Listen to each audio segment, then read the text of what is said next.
How would you like to learn 10 powerful ways to beat back anxiety? Well, I'm going to teach you this from an REBT perspective, which is Rational Emotive Behavioral Therapy. So we're going to teach you the 10 most common logic errors that people commit. And as you break down these logic errors, you break down your anxiety. Let's jump right in. I'm going to go ahead and I'm going to share this sheet with you. I'll go ahead and I'll put it in the link in the description below. I'm also going to give you a nice REBT worksheet to help you process stuff. We always love to do the extra for you. Now, the first one is demandingness, or what they call in REBT, masturbation. Why do they call it that? Well, because you say things like, I must. They call that masturbating. Or I should. They call that shoulding on yourself. Or I have to. Things have to be a certain way. Get rid of these thoughts. Anytime you hear must, should, or have to occurring in your mind, you know you made a logic error. Go back through your sheet, use your worksheet, and work through these things. So, the problem with demandingness is believing things must, should, or have to be a certain way. Let me give you an example. I must never make mistakes. Geez, that's setting yourself up for failure, isn't it? In effect, it creates pressure and fear of failure. I always watch out for the shoulds because they are the most common. See, you can't should have done anything. You can't should have ate a sandwich last week. You can't should have bought Microsoft at $1.50 a share. Don't should on yourself. It's always beating you down. You're demanding things of yourself that you can't do. Nobody can do it. So don't ask yourself to. The next major cognitive error is awfulizing, also known as catastrophizing. Everything goes from a tiny little thing to this huge catastrophe. So you're really exaggerating how bad a situation is or could be.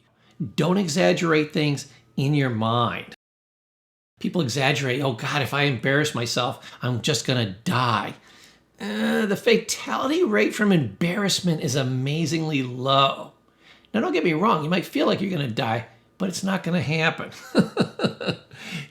These kinds of thoughts take a small fear and they magnify it, the exact opposite of what you want when you have an anxiety disorder.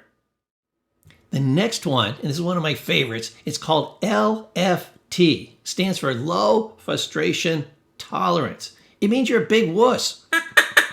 Hello, you're a big wuss. Get over it, snowflake. What happens is you feel like you can't stand, you can't tolerate, you couldn't possibly suffer the normal, vicissitudes of life where these bad things are happening to you. And I just can't stand it. Oh, no. Hand me a tissue. It's going to be okay.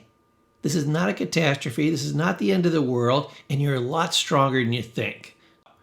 Notice where you're having low frustration tolerance and actually move into it. Try to build your frustration tolerance and kind of play down how big things are and how strong they are. I want you to have faith in your strength, not the strength of your anxiety. If you have faith in your anxiety will grow. If you have faith in yourself, you will grow and your anxiety will shrink. That's the way to do it. I hope you're getting massive value from this training. Go ahead and like and subscribe. Click the notification bell. Make sure you get all of our content. Go down through my playlist. I've got lots and lots of information on exactly the topics that you need. And feel free to go ahead and click the share button and send it off to a friend that could use some of this information too. I love this one. Number 4, global rating of human worth. Literally defined as judging your entire self-worth based on one event or one trait or one trial. You try to start a business, doesn't take off. That's okay. Do you know the average entrepreneur has to start between 5 to 10 businesses to get one that actually takes off? But you try it once, you kind of do a half effort because you're nervous and anxious and scared, and you're just kind of putting your big toe in the water, and then that fails and you say, oh, I always fail at business. I'll never be successful. I'm just a complete business failure. I never should have tried this. I'm just a complete loser. No. You say, well, I asked a pretty girl to dance and she said no. Oh God, women hate me. Probably not. Don't globalize these things, okay? It's always going to lower your self-esteem. It's going to trash your ability to try things. It's going to make your anxiety worse next time, and it's totally inaccurate. I want you to notice as we go down through this list is that you are making logic errors. So the good news is you've made a logic error. Once you correct for the error, now you think normally, and the anxiety drops, may even disappear. Every time you're having too much anxiety, you made a logic error somewhere in your mind. And once you discover it, you recognize it, you see it, and now you're learning the techniques to beat it, you'll be able to defeat it. Overgeneralization. This is a very common one in anxiety. What happens is you draw broad negative conclusions from a single event. It's sometimes called globalizing. You take something that's small and you make it big. Notice a theme here? So you're saying like, I asked one girl out to dance and she said no, and therefore all women hate me. I failed at one business, therefore I'm a business failure. I should never try again. I failed once, so I always fail. Nobody always fails at everything. Of course not. So this is another thing that's going to just fuel your anxiety and create hopelessness in you. Let it go. Remember, each and every single one of these is a logic error. You know what another word for that is? Hello? It's a lie. A big ass lie. Don't listen to lies, even when you tell them to yourself and even when you're in love with your lies. Okay, the next one is fortune telling, predicting negative outcomes without evidence. Here's an example. I just know I'm going to panic during my presentation. Wow, great self-programming there. Don't do that to yourself. Why don't you predict success? It's just as likely, isn't it? Don't tell yourself a story about what's going to happen in the future that works against you. If you're going to be lying to yourself, you might as well lie in the positive and say, man, I'm going to get up on there on stage and I'm going to crush it. You have exactly the same amount of evidence for that. It's zero. So notice the logic error, notice the lie, and wipe it out. I love this one. Number 7, mind reading. Assuming you know what others think, and geez, it's almost always in the negative. Otherwise, why? You wouldn't have the anxiety. So, you say, well, everybody thinks I'm awkward. Nobody likes me. People think I look silly doing this. People don't like my clothes. Whatever it is, insert neurosis here. Get rid of these neurotic thoughts. You don't do the same thing in the opposite area. Say, wow, people are going to think I look amazing in this blue shirt and my hair looks fabulous and, like a narcissist. See, they make the opposite error. They think everything's great. And when you go too far in that direction, logic error. When you knock yourself down and you go too far in that area, logic error. You want to go right down the middle. Hey, I don't know what people think about me. And what they think about me is none of my business.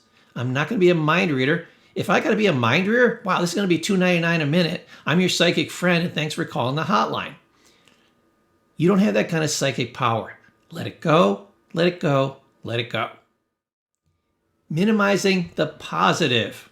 We've been talking about all these negative things that you're doing in your mind. Finally, the dream has occurred. Somebody comes up and says, Paul, you gave a really great presentation. You're like, oh, shucks, it was nothing, or they're just saying that, or yeah, that compliment didn't mean anything. That's just one person. There was 100 people in the audience. They probably all thought it sucked. Here's this one guy all excited. How come the other 99 aren't running up? And you keep discounting everything. It's just going to boost your anxiety, knock down your self-esteem, and make you feel like a failure when somebody literally walked up to you and tried to tell you were a success. Wow, that's a new level of sickness. Get rid of it. Personalization. This is where you are godlike. Everything is about you. You are literally this powerful. Blaming yourself for things outside of your control. Hello? Things outside of your control. So you can't control them. Don't personalize it. They give an example here. It says, it's my fault the meeting went badly. There was 20 other people in the meeting. I've seen these guys that go to these meetings. Far more likely they screwed it up. Don't worry about it. When you personalize everything and you say that I'm at fault for everything, that's a logic error. I guarantee you don't do this in the reverse. Like when things go great, you don't go, yeah, that was me. I know there was 20 other people in the meeting or 20 other people on the team, but I pulled that off literally single-handed. You never do that. That's how you know this is a logic error too. All or nothing thinking, one of my personal favorites, seeing things in black and white terms. If I'm not perfect, then I'm a failure. If I wanted to make $200,000 this year and I only made $199, I'm a complete and utter loser. It's win or lose. I think by the time you get much past 25 years of age, you know that there's a pinch of black, a pinch of white, and you know what's in between? A crapload of gray. Life is 99% gray. It's on a spectrum. Be logical, be specific, be accurate. And that's what a lot of these logic errors are. You're not being accurate about how you performed, your self-worth, and how things are in the universe because you're doing this black and white thinking. And it's always on the black side where you're the bad guy and you're bad and you're wrong. I don't know who tortured you like that when you were a kid, but you should go and find them and give them a good smack, okay? Because they deserve it. You don't, but they do. Go down through your list, use your worksheet if you need to. Like and subscribe and grab that worksheet down in the comments section below. And I'll see you inside the next training.